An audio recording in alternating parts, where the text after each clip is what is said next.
getting started is the hardest part. Like just being like, okay, I need a house. I need this. I need that. And at the time, the housing market, which is always nuts, had just started going crazy in Portland. We couldn't afford anything. Like there was nothing we could do. And then Judy, we're talking to her and she's this little Southern lady with a drawl. And she was basically just like, they just need a drawer to sleep in. That's all they need. Like, don't worry about it. Just get started. You don't need the house. You don't need the car. You don't need all that stuff. Just get it done. Look where we are now, man. This beautiful house on a lake. And you're just kind of like, okay, yeah.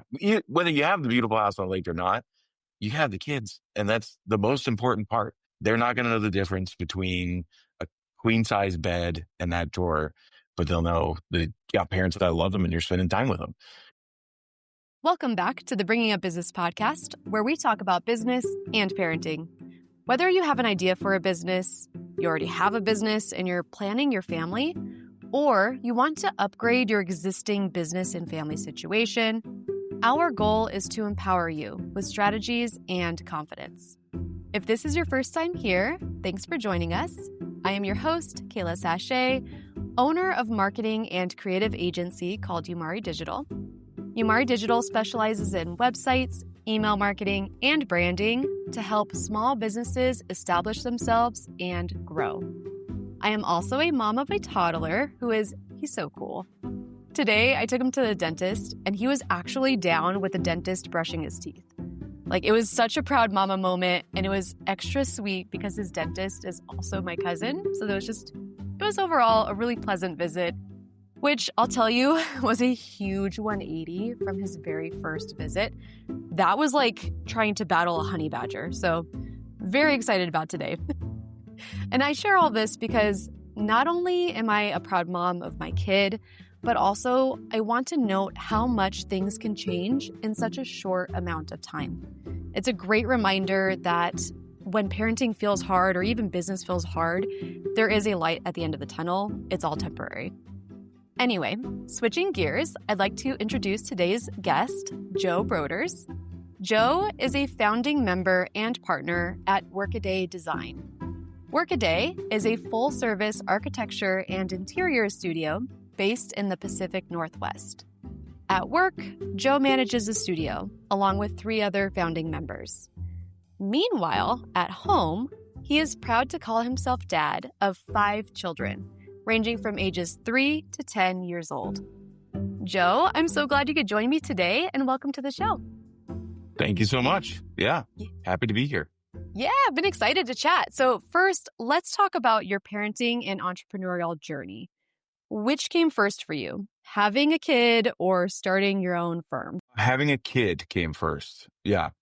So I always knew that eventually the business would fall into place. Like that's always been like kind of ingrained in me. My dad owned his own business growing up. And so I knew having a design firm and owning a business would be something that I wanted to do on my own at some point. But the kid definitely was more of a priority than that. So VG was our first, and that was a decade ago now, which is nuts. But yeah, it was in the process of starting the new business. So both of those kind of happened over a couple years, sort of simultaneously. Like I always had side gig work and stuff like that going on. But Zach, my partner who's out in Kalispell, he and I were working together and doing a lot more side gigs. And Workaday kind of organically grew out of that. And yeah, I think I was 2 kids deep at the point where we actually started Workaday. So how old was your youngest kid when you and Zach started Workaday? I think she was 2. I think she was 2 years old, maybe 3. It was kind of a blurry line going into that just because we were doing side gigs together. And that's when Jason and Laura, my partners in Portland, got involved. And then the 4 of us officially launched Workaday together. Zach and I had been working for a while up to that point. And he had finally jumped ship and went out and was working on his own, where then I was pretty soon to follow him. And then we all sort of transitioned into working at Workaday. I then also bought a small business that my dad started. It's a commercial door and hardware company that I was given the opportunity to run. And my sister is also one of my partners on that one too. But yeah, it's just one of those side hustle things that you do. It's like, oh, that's a great opportunity. Let's keep it going. And it's also been a big joy. Now, was that business the same business that your dad had started and worked in when you were a kid, or was he working Yep. on something Yep. else? Yeah. Yeah. No, and similar to like the weird blurriness of Workaday starting, it was the same thing for him. Like he knew he wanted to do his own thing. And he always kind of jokes about like when he was looking at whatever job he was going to get, there was an ad for a florist and an ad for a guy that sold doors, frames, and hardware. And he picked the doors, frames, and hardware one. But he was like, I knew I was going to start a business at some point, and it was probably going to be whatever I learned from whatever business I went with. And he's like, so you could have flipped a coin and we would have been florists, Wait, which he's creative. wait. He would have been great at, but Yeah. I think doors fit him Oh, a little better. it sounds like you might have gotten that creative gene from him then, right?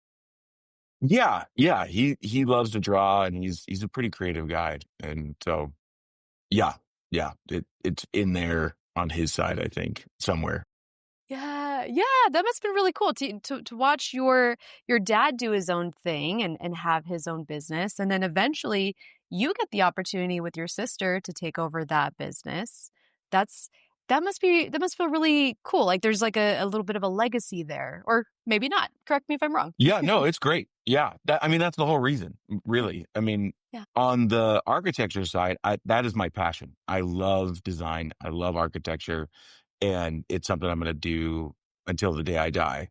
But the business, it is one of those things where it just was sort of a right place, right time. I went to college to get an architecture degree to come back and take over my dad's door business. So that had always been baked into the calculus, was to do that. I didn't know how much I would love architecture, and that it just became an absolute passion being able to do that through college. And so right when I got out of school, my dad didn't have enough work to bring me back on. My sister had just come back and started working for him, but she was only part time, and there just wasn't enough to go around. And I was fine with it. I was like, you know what? I love architecture. I'm going to go do that. And at that point, I had realized like I wanted to do both, and I wanted to do architecture on my own and have that be its own thing as well. And just being able to have both opportunities and capitalize on them has been huge. And having partners that are willing to deal with the stress of me running this other business, but then also coming back and doing work on the architecture side has been an absolute massive blessing in our lives. It's been really, Abs- really cool. Absolutely. It sounds like that was such a smooth path. You know, ultimately, like you receive this opportunity to go study what you end up loving, and then you get to work in that field, and then you also get to work within your family, your family legacy business. Yeah. To help my dad retire and yeah, and get to spend the last several years of his working years with him in the same office and with my sister. But when my dad was transitioning out, he came to me and was like, do you still want to do this? Is this something you'd be interested in? And it was right around the time that we were officially going and starting Workaday. And so it's interesting. Like that is much more of a legacy and a company that I'm trying to keep going, and an opportunity that I've been given to be more of a business owner on that side, Yeah. where Workaday is more the thing that I'm passionate about and building, and that I enjoy working in the most, like just from a nuts and bolts perspective. I enjoy the building of the company and how you create an org chart, you plug in the right people, you figure out a process. That is a lot of fun. And I've been able to learn a ton from that on the door business side, so that once I focus back on architecture more from like a company perspective, growing that will be a lot more interesting, because I enjoy just doing the architecture side and didn't ever really want employees. But the door business side has changed my perspective on that completely. the lessons that I've learned there has showed me that, like, okay, it would be also a lot of fun to do that on the architecture side as well, where I just selfishly was like, you know what? I want to be the one drawing every little detail and doing all this stuff and meeting with all the clients and managing those relationships, and which is super rewarding. And I still want to do that forever. But there is something also that's so fun about building a business and having employees and having partners and trying to work through stuff with them. And we all kind of run independent offices under the same banner. And so we're all sort of at a different phase in that process. And so it's been really unique and really cool to be able to be a part of that.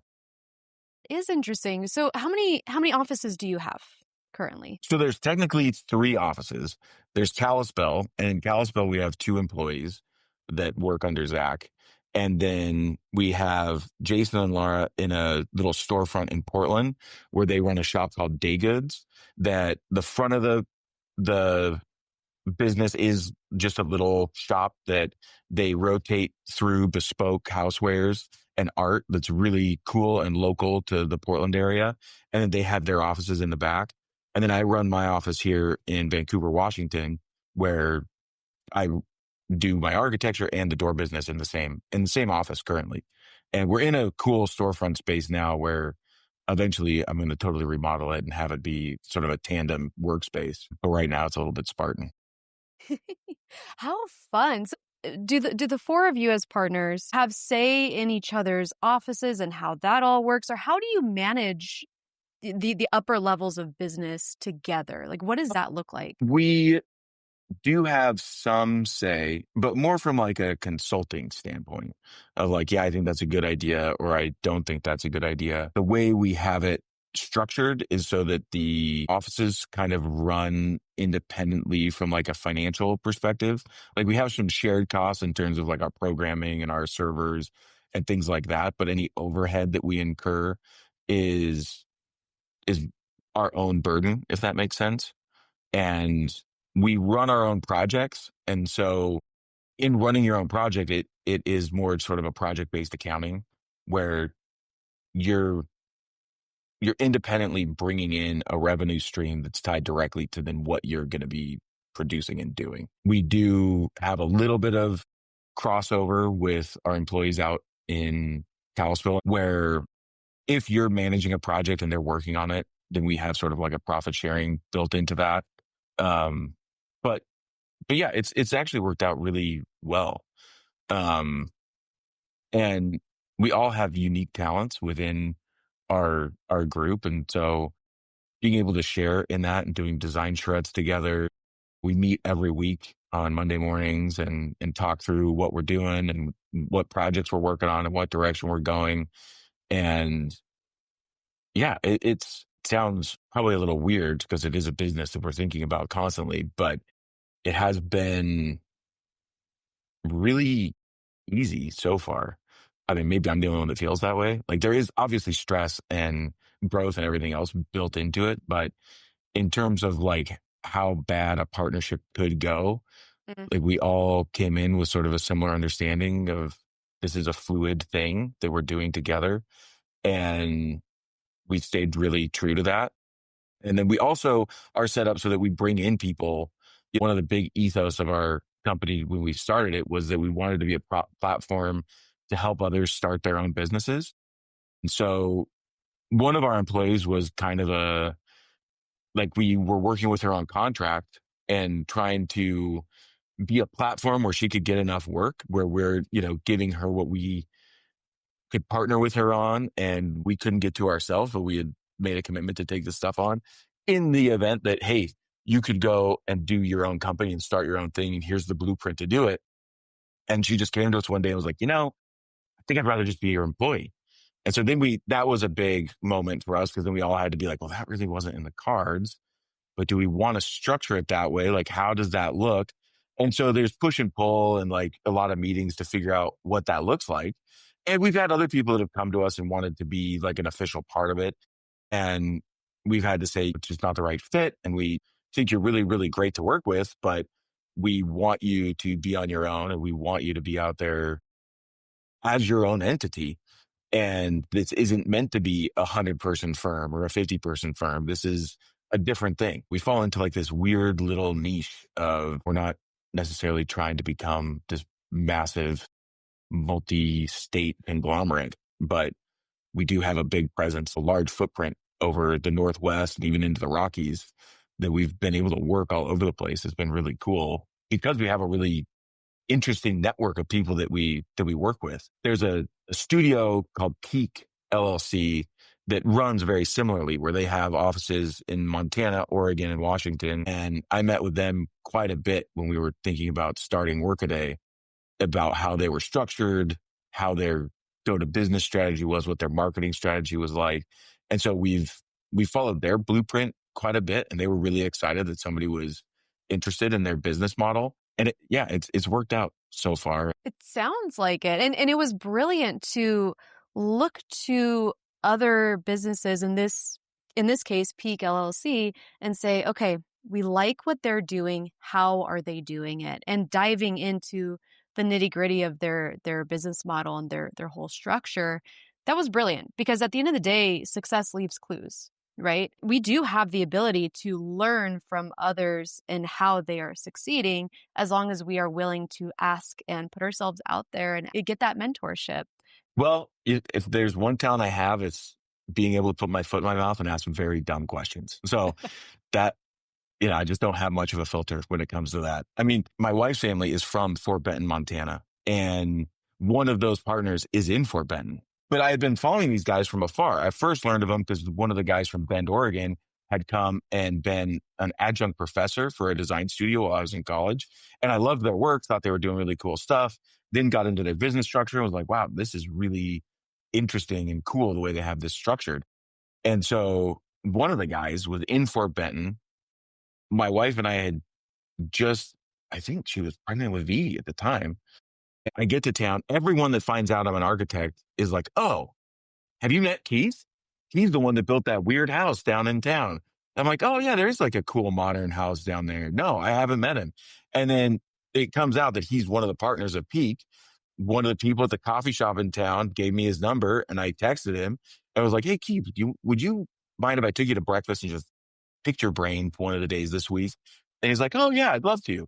And we ended up spending half a day together. Like it ended up like breakfast turned into lunch, which turned into the afternoon. And he just laid it all out, was talking to me about everything about starting the business, how they work together, what his journey was.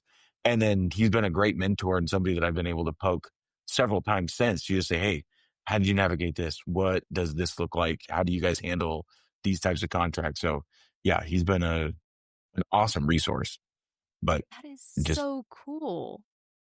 could have fallen totally flat. Yeah, it could have. It could have. But I think the coolest part is that you were willing to send that text anyway and say, hey, like, I'm going to put myself out there. He could say no, right? Or he Right. could say Yeah. yes. He could say yes. Yeah. It's Fort Benton. What else you have to do? There is power in that too, right? Having Yeah. a small community. Yep. Yep. And I'm also taking away too that it's important to nourish your network, right? Take care of the relationships around you, maintain those bridges with other people, because at the end of the day, like, who knows who, right? Right. Yeah. Yeah. Yeah. That's definitely something I could get a lot better at because that's one thing where if it's not in my focus, then I never forget anybody, but it's like, oh, shoot, it's been 2 years since I talked to you. Oh, dang it. Well, we got to get together. Yeah. That is, having a big family, running the businesses, doing all that kind of stuff. It's like, that's where time flies. Like that whole saying, I didn't quite understand until recently. Like it now feels like we're in a weird little like time warp. But with kids, it's like you're making so many memories so consistently and doing so many things. It's like a year feels like it's 10 years long and 10 minutes long all at the same time. It's wild. And Yeah. yeah, like being able to be like, just look back and be like, I can't even remember life without kids. Like that is a well, now it's a decade ago, but it seems like a lifetime ago at this point that there weren't kids in the mix. So wild. So wild. That reminds me when my son was an infant, and you know how when they're babies, it feels like you have to go to their doctor every like 2 seconds, right? For a checkup, Yeah. Oh right? yeah. They're so often. And I swear, every checkup for the first like 6 checkups, the doctor would say the same thing. He'd be like, "And remember, the nights are long, but the years are short." At first, we're like, "Oh wow, that's so like, wow, that's fresh. Like, what does that mean?" And then by the sixth visit, we're like, "Oh yeah, feeling that. It's so true." Yep. Yep. Oh, 100%. That is a really good one. It's good, right? It's It so. is. It is. It's incredible. So tell me, what was it like when you and your wife were planning out your family? Like, was there any sort of nerves going on there? Any fears about the future or concerns, or what was going through your mind, if you could remember? Yeah. I mean, there's always been concerns. I had one of he's a client, but also a family friend. And at the time when we were just thinking about having a family, I was working on a remodel for them. Like they don't at the time didn't know me super well, and I was just sort of lamenting, like, man, what do you do? Like, we're living in this tiny apartment in Portland. We want to get our family started. We both knew that we wanted 5 kids going into it. Like that was, the goal. It, at the beginning, it was like, okay, we'll have 3 and then we'll pause and see what happens. And once we started having them, we're just like, okay, we're going all the way to 5. But yeah, like getting started is the hardest part. Like just being like, okay, I need a house. I need this. I need that. And at the time, the housing market, which is always nuts, had just started going crazy in Portland. We couldn't afford anything. Like there was nothing we could do. And then Judy, we're talking to her, and she's this little Southern lady with a drawl. And she was basically just like, they just need a drawer to sleep in. That's all they need. Like, don't worry about it. Just get started. You don't need the house. You don't need the car. You don't need all that stuff. Just get it done. Like we didn't care about that. And look where we are now. Man, this beautiful house on a lake, and you're just kind of like, okay, yeah. Whether you have the beautiful house on a lake or not, you have the kids, and that's the most important part. And they're not going to know the difference between a queen size bed and that drawer, but they'll know that you got parents that love them and you're spending time with them. So at that point, we're like, all right, let's get started. And now, a quick message from our sponsor. Looking for a smarter, more secure way to manage and protect construction or remodel funds? At BuildSafe Escrow, they offer simplified escrow and draw services tailored specifically for the construction industry, ensuring your funds are protected every step of the way. As a trusted neutral third party, they release funds only when agreed upon milestones are met, providing transparency, security, and peace of mind for everyone involved. Whether you're building from the ground up or renovating a single room, BuildSafe Escrow ensures every project moves forward with confidence and clarity. BuildSafe Escrow milestone payments, transparent processes, trusted results. Visit buildsafeescrow.com today and learn why milestone-based payments and escrow are the future of construction.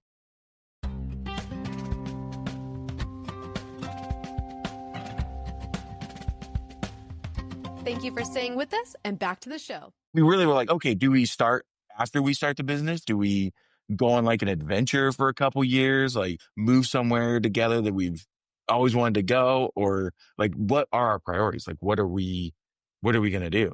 Yeah. And yeah, so there was worry, I guess, about the timing, not necessarily worry about if we were going to do it or not, because we knew that we definitely wanted kids, and it was just figuring out the timing and when is that right? Which I think a lot of people struggle with, like that question, because you do feel like, hey, look at what my parents have. I feel like I have to have all these ducks in a row and get this all figured out before we have kids.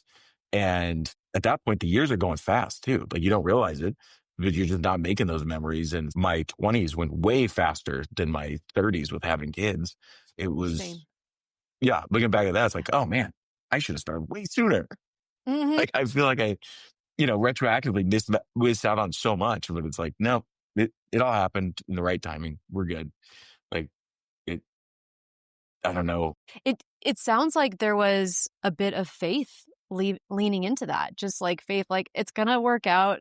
Judy's advice was solid at the end of the day. a kid just needs some love, right? The kid Yeah. doesn't Yeah. care about where they're sleeping, you know? If anything, it adds a little spice to the story later on that they get to tell, you know, about Exactly. their Yeah. upgrading. Yeah, Oh, yeah. for sure. For sure. Yeah. And these kids had to deal with a lot of it too. I have a tendency to jump before I look, and Caitlin is very trusting, my wife, in that, like, he's got to figure it out. Like, this is going to be fine. And some things are, and some things definitely are not. So, in the meantime, while starting the business, going back and taking over and building the door business, and I was in the middle of also building a house that I had designed. And so doing all those things and doing that all at the same time, it's like something's got to give. So the timeline between us starting that construction project to actually moving into that house took 3 years, where it should have taken like a year. And we were living with my mom at the time and on her good graces, which was great. I mean, it was awesome. It was built in daycare. It was super close to the job site, but with Caitlin being a stay-at-home mom, that's like awkward. It's like, well, I'm in someone else's house all day. That's not ideal. And that was one of the things where it's like, okay, I know that I can bite off way more than I can chew. And so now we just need to be more cognizant of that. And so we were really, really blessed to have been able to build that house and then sell it a few years ago for a profit that I'd never even imagined would be possible, so that we could Yes. go move out into the country and have some property and an old farmhouse. And it's just totally different, like living on this little postage stamp in downtown Vancouver in a cool house. Like the house was awesome. I would live in the house in a heartbeat again, but now we just actually have a yard, which is great. Yep, completely get that. We're currently in a two-bedroom, and so one bedroom is our designated home office. That's where I'm Oh, recording yeah. right now. Yeah. So which means the other bedroom is everybody's bedroom. Yep. So it's like Yep. that feels cramped. We also have just a one-car garage, but we have more than one vehicle. So it's just like it just feels so tight and cramped, and it is a little Yeah. bit of an awkward transition, but we trust that there is going to be that next move and the expansion and just believing in the process, you know? Oh, yeah, yeah. And you're going to cherish all of those moments. It's like Yeah. Vivi and Caitlin and I shared the same room for a year. And then Briscoe came along and Vivi got her own little room. And then Briscoe was in our room forever. And then, it was just all of us living on top of each other. So now, like, we have a house that has more than enough, well, not more than enough space for everybody. But the kids still all want to sleep together. They still all want to sleep with us. And it's just, the nights are long, but the days are short, like that. Like, we're just trying to take advantage of it. It's like, okay, yeah, it can get a little too rambunctious and like the kids can be a little bit of a pill. Everyone has their own bed. And it's like, okay, everybody's sleeping in their own beds tonight. And then they're crying and they're upset. It's like, but I just want to sleep with Vivi, or I want, like they just love each other so much. And there's like this beautiful thing to see them at each other's throats, like basically treat each other as their worst enemies during the day, and knowing, well, tonight you're going to be begging to go read together and fall asleep together. And it's just like, you guys love each other. Just give each other a hug, get over it. Cause tonight you're going to be doing it anyway. That's so beautiful. It really does speak to the love that you and Caitlin have been able to cultivate within your household. Oh yeah. It's nothing but a loving home. It's great. It's great. And I mean, right now they're in kind of a making a mess everywhere and not cleaning up after it mode. Oh, But the he, a 10-year-old and a 9-year-old, they are great. They can do chores. They keep things clean. But then dealing with the younger three, oh man, like a 3-year-old can make a mess and so fast. And so it's just like everything they clean is immediately messed up. And then just like, I can't keep up with this. They're like, yeah, I know. Neither can we. It's this, we're all in the same boat together, guys. Let's just all do this.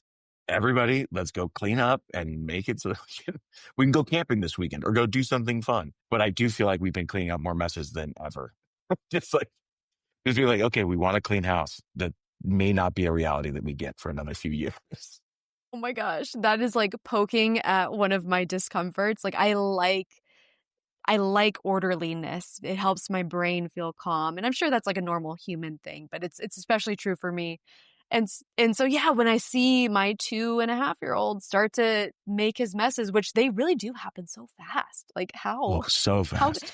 how can so much destruction happen in such a short amount of time? Like, It's like they're magicians, and instead of cards, it's just rubbish, and it just comes out of their arms and their sleeves and under their hat. They just keep it everywhere. that's the only answer. That is the Yeah. only answer to how it's even physically possible to make so much mess.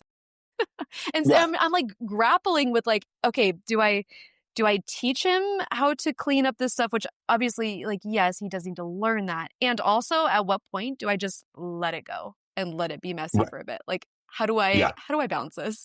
Yeah. I mean, I am very, very good at dealing with a mess. Like a mess does not bug me too much. Okay. It bugs Caitlin quite a bit. Yeah.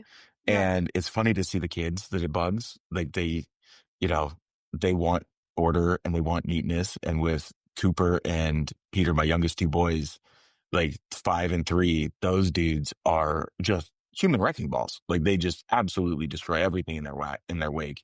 And you're like, why are there clothes in the living room? Oh, he's naked. He's outside. What is happening? But it's like immediately there's a bag of chips, Pokemon cards, clothing, and he's out to the next thing and making more of a mess somewhere else. But yeah, that Oh God. that desire to like have order in the chaos can drive you up a wall. Like I was saying, I do well with a mess. Even I am stretched when I get Yeah. home and I'm just like, nothing is ever clean. This is crazy. And then Caitlin's like, I'm going to start taking photos because I had the kids clean the house. I cleaned the house. Everything 5 minutes before you got home was perfect. And then I started making dinner and it all got destroyed. I'm like, yeah, I believe it. Once you've seen the magic happen in real time, it's like, yeah, I totally get that. So for anybody listening, if you are looking to start a family, just expect mess. It's going to Oh, happen. Yeah. yes. Get comfortable in the mess for sure. For sure. Just make your own it's like a papasan chair of mess. And that's such a good metaphor for, parenthood as a whole, but also business as a whole too, right? Sometimes you're attempting to go after this specific venture or project or outcome, and it just doesn't work out the way that it's supposed to. Or the process in getting to that outcome is more convoluted than you expected. And that's just how it goes. Yeah. Yeah. You just got to be comfortable with it and refining that process. And that's been one thing with the door business this last year has been all about refining our process and like having all the salespeople talk the same language and do the same thing. Where on the architecture side, that's a little bit easier because it's easier to create templates. It's easier to know like how to deal with a client and what you're doing. It's a little bit more simplified. But yeah, trying to clean up that mess and being comfortable with the mess until you get to that refinement and getting to that process can be trying, but is also incredibly rewarding if you just let it happen. Like you're going to develop procedures that everyone's bought into. They're going to think of things that you never thought of. I'm no genius. I don't hold all the answers, but these guys do this day in and day out. They definitely know a better way to do this, and just being open to it and being like, okay, yeah, we can make this messy for a little bit, and then we'll just clean the room, get back on track, and we just added something new to it. And it's pretty cool. Trying to get the Yeah. kids to do that though, but man, that's tough. Yeah, there's no standard operating In the procedure for middle, right? kids. Yeah, in Like, the middle of chores and trying to like be like, all right, how do I get this done in a timely fashion and actually, go work on this car, go do something. It's like, man, I don't want the TV to be the main thing that it's like, right yeah, now I have two boys watching the TV so that they're not knocking on my door. Where this summer I was shocked. I was absolutely shocked when I came home and Caitlin was like, we are going to try a no screen summer. And I'm like, well, I'm fine with that because when I get home, I don't like one of these screens unless it's like a movie night or something because we're going to go yeah, play. We're going to go do something. yeah, And I'm like, okay, if you want to do that, I will support you in it and anything you want to do. If it drives you nuts for the first month, but you want to stick to it you just have to hand off and go to, to Goodwill and like recharge or do something, get out. That's fine. Like we can do that.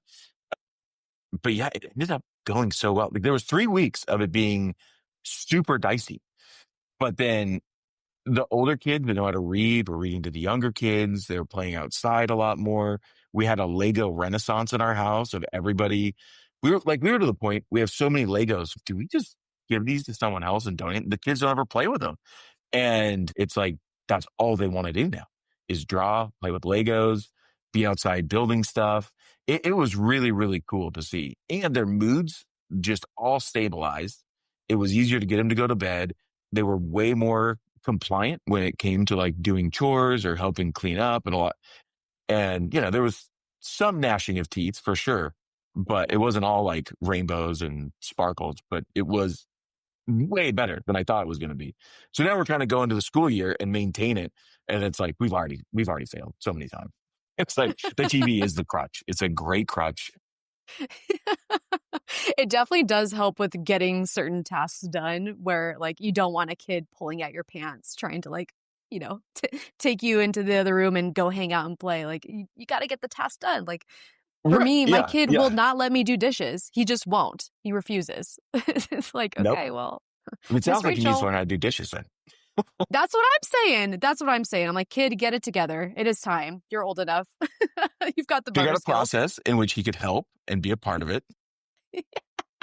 Vivi was like Come on. that. She loved doing dishes now it's a little bit more of a fight to get her to do it because it's a real chore. But when she Mm-hmm. was growing up, when she was really young, like 3, 4 years old, she just wanted to be in the mix and a part of everything that we were doing. And Yeah. so Caitlin was always really good about like if she was cooking or doing any of that kind of stuff, she would always set up a little thing for Vivi to be working on and doing something with her.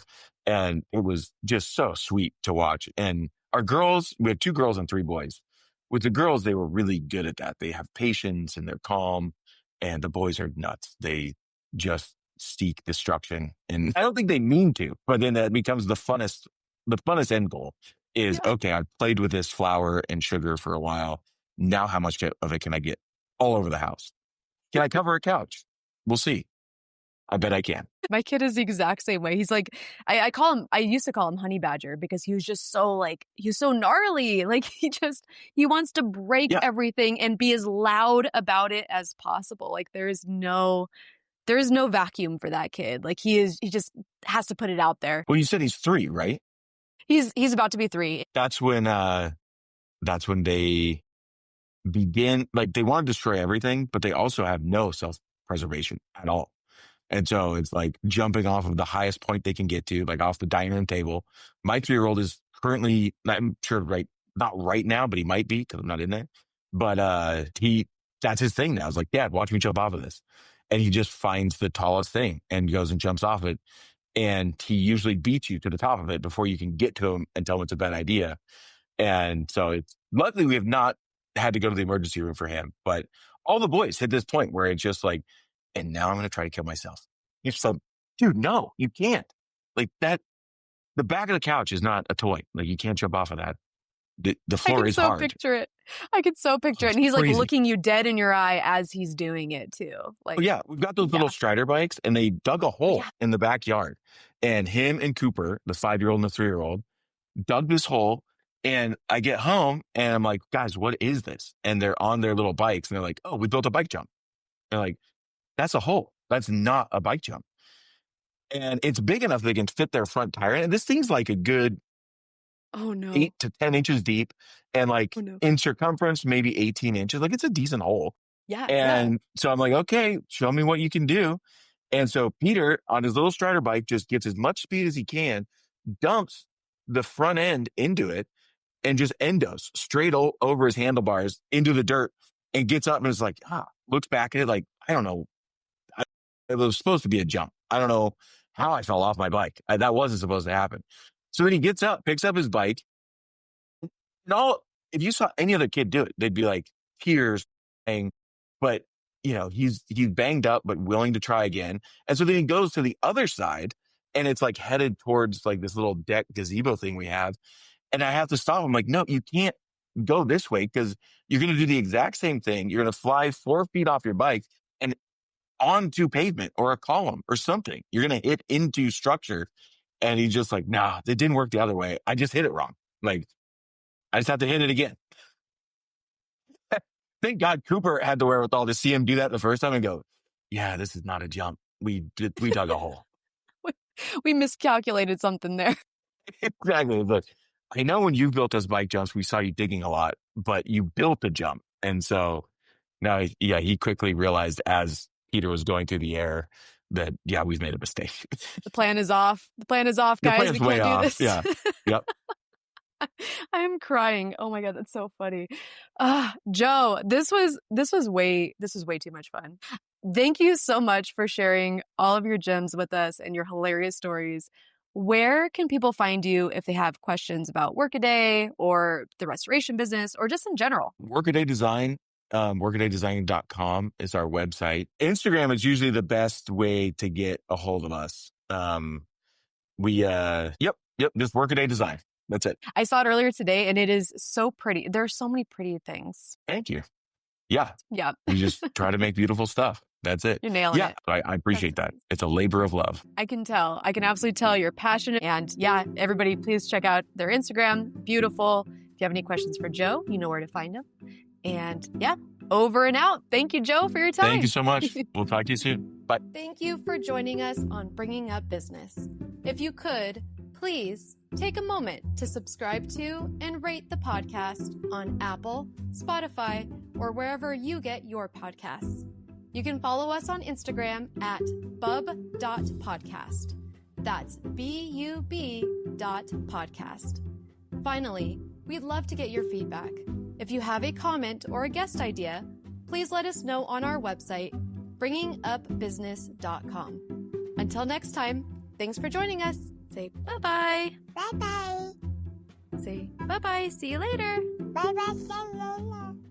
This recording is for informational purposes only and should not be considered business advice. Opinions expressed are as of the date of recording and are subject to change without notice. The views and opinions of guests on this program are not necessarily those of Umari Digital and its affiliates, which together we refer to as Umari Digital. Umari Digital is not affiliated with guests or their business affiliates unless otherwise stated. Umari Digital does not guarantee the accuracy or the completeness of the data presented herein. This recording is for informational purposes only, and the information, data, analysis, or opinion it includes or their use should not be considered business, financial, or legal advice. Umari Digital shall not be responsible for any decisions, damages, or other losses resulting from or related to the information, data, analysis, or opinions or their use. All business decisions are subject to risk, including possible loss of capital. Individuals should seriously consider if a decision is suitable for them by referencing their own financial position.